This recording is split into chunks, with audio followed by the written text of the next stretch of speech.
किसी ने बड़ी कमाल की बात कही है कि भगवान बोलते हैं कि तू वही करता है जो तू चाहता है, फिर वही होता है जो मैं चाहता हूँ, इसलिए तू वही कर जो मैं चाहता हूँ, फिर वही होगा जो तू चाहता है।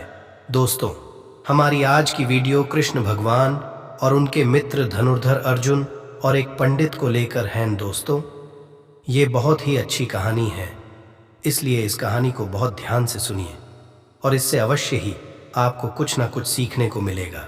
तो आइए आज की वीडियो को शुरू करते हैं। एक बार भगवान कृष्ण और अर्जुन दोनों ही राज्य में घूमने के लिए निकले थे। दोनों की नज़र एक ब्राह्मण देव पर पड़ी। उन्होंने देखा कि पंडित जी भिक्षा मांगने के लिए घर घर जा रहे थे और ये देखकर अर्जुन को अच्छा नहीं लगा कि पंडित जो हैं वो भिक्षा मांग रहे हैं, अलग अलग गांव में जा रहे हैं, जाकर दरवाजे पर खड़े होकर भिक्षा मांग रहे। तो अर्जुन को दया आ गई। ये सब देखने के बाद तुरंत अर्जुन ने पंडित जी को बुलाया और कहा, प्रणाम पंडित जी, आपके लिए मेरे पास कुछ है। और सोने की सिक्के की पोटली पंडित जी को दे दी। पंडित जी बहुत खुश हुए कि क्या बात है, भगवान के मित्र ने इतनी बड़ी मदद कर दी है, भगवान की कृपा है। पंडित जी ने भगवान कृष्ण को प्रणाम किया। अर्जुन को प्रणाम करके वहाँ से सीधे अपनी झोपड़ी की ओर चले गए।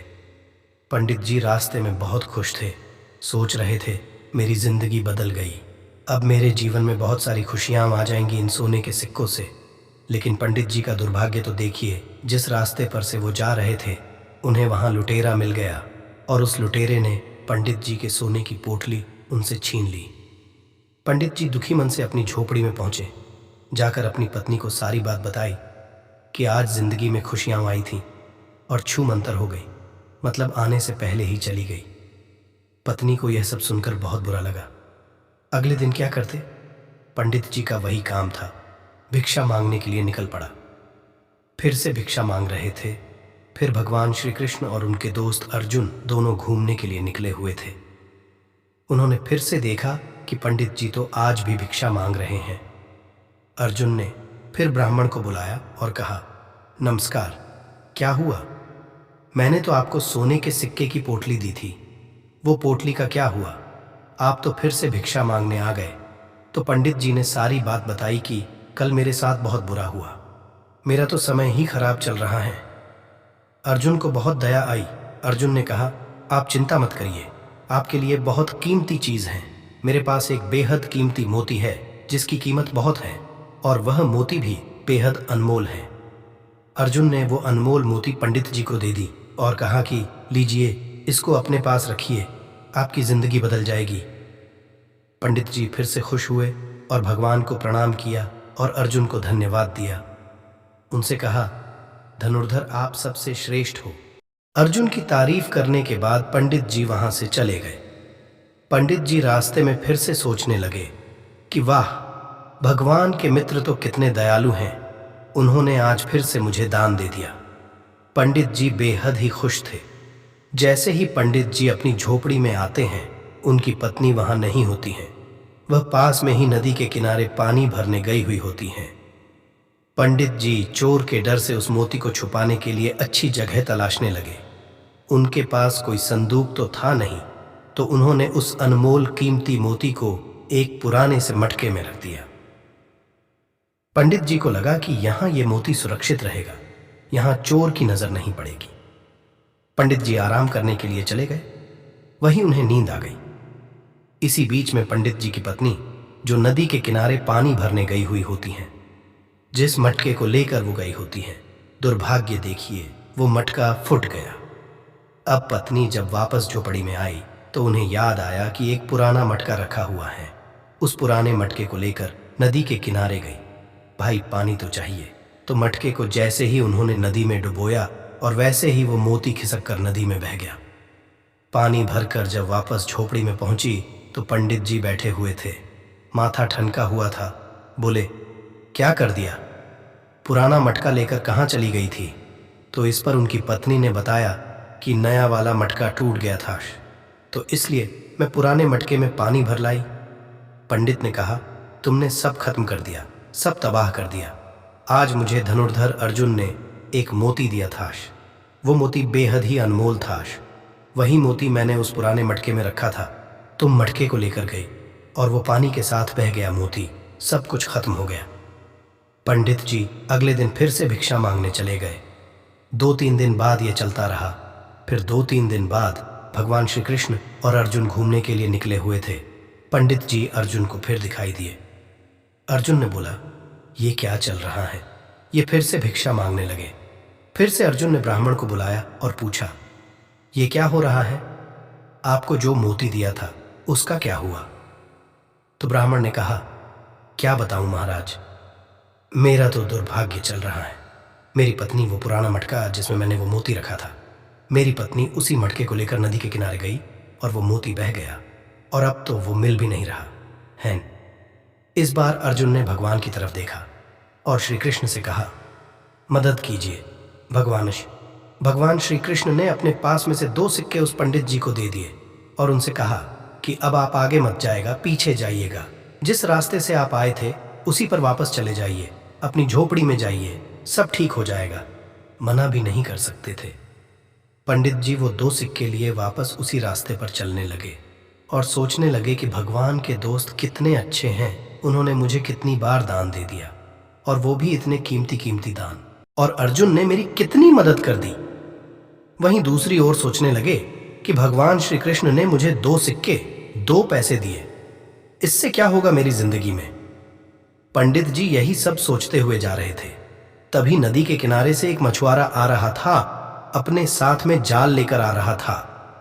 उस जाल में एक बहुत ही सुंदर सी मछली फंसी हुई थी। पंडित जी ने उसे देखा और उन्हें उस मछली पर तरस आ गया। उन्होंने सोचा कि इन 2 सिक्कों से मेरा तो कुछ नहीं होगा, किंतु इस मछली के प्राण अवश्य बच सकते हैं।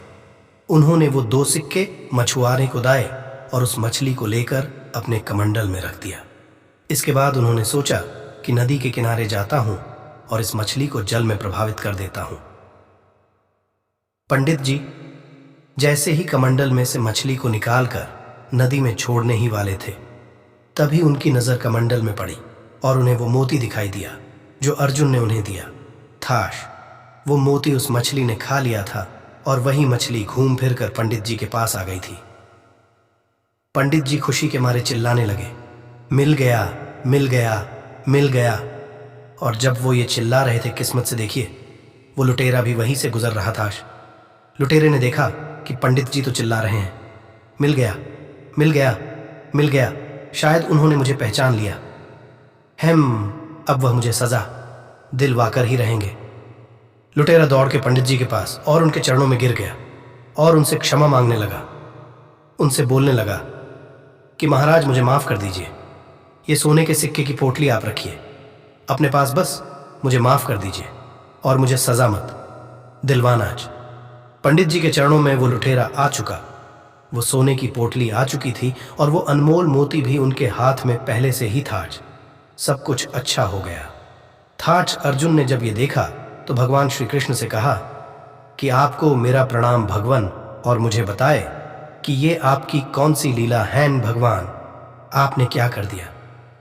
मैंने उस पंडित की मदद की, उसको सोने के सिक्के की पोटली दी, उससे भी बेहद कीमती मोती दिया, तब कुछ नहीं हुआ।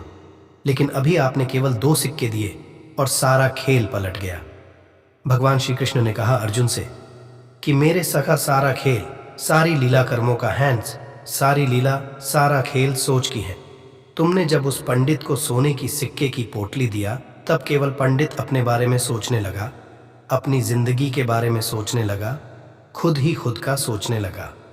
दूसरी बार तुमने उसको मोती दिया, तब भी वह केवल अपने ही बारे में सोचने लगा। और आज जब मैंने उसे 2 सिक्के दिए, तो पंडित ने उस 2 सिक्कों से उस मछली की जान बचाने के बारे में सोचने लगा। और जहां उसने किसी और के बारे में सोचा, अच्छा करने का सोचा, वहीं उसकी जिंदगी में चमत्कार हो गया। भगवान श्री कृष्ण और अर्जुन की यह कहानी बहुत बड़ी बात सिखाती है। जिंदगी में अच्छे कर्म अपने आप आपके पास अच्छे फल लेकर आते हैं। जिंदगी में अगर मौका मिले तो अवश्य किसी की मदद करें। दोस्तों, सच्चे दिल से की हुई मदद लौटकर दुआ के रूप में अवश्य आपके पास आती है, और दुआएं जो होती हैं वो बहुत बड़ा चमत्कार कर देती हैं। आपने देखा होगा अपने जीवन कई बड़े हादसे कुछ पल में टल जाते हैं, क्योंकि सामने वाले का कर्म अच्छा होता है। जो उसे बचा ले जाता है। दोस्तों, जिंदगी में अपने कर्म को अच्छा बनाइए, मदद करते चलिए, अपने साथ दुआएं रखिए, क्योंकि पैसा कमाना आसान है लेकिन दुआएं कमाना बेहद ही मुश्किल होता है। जिसके पास दुआएं होती हैं, जिसके पास ऊपर वाले का आशीर्वाद होता है, नीचे वाले उसका कुछ नहीं बिगाड़ सकते हैं। दोस्तों, आपको हमारा यह वीडियो वही कर जो ऊपर वाला चाहता है कैसी लगी? आप हमें कमेंट करके बताएं और हमारे चैनल को सब्सक्राइब करना ना भूलें। धन्यवाद।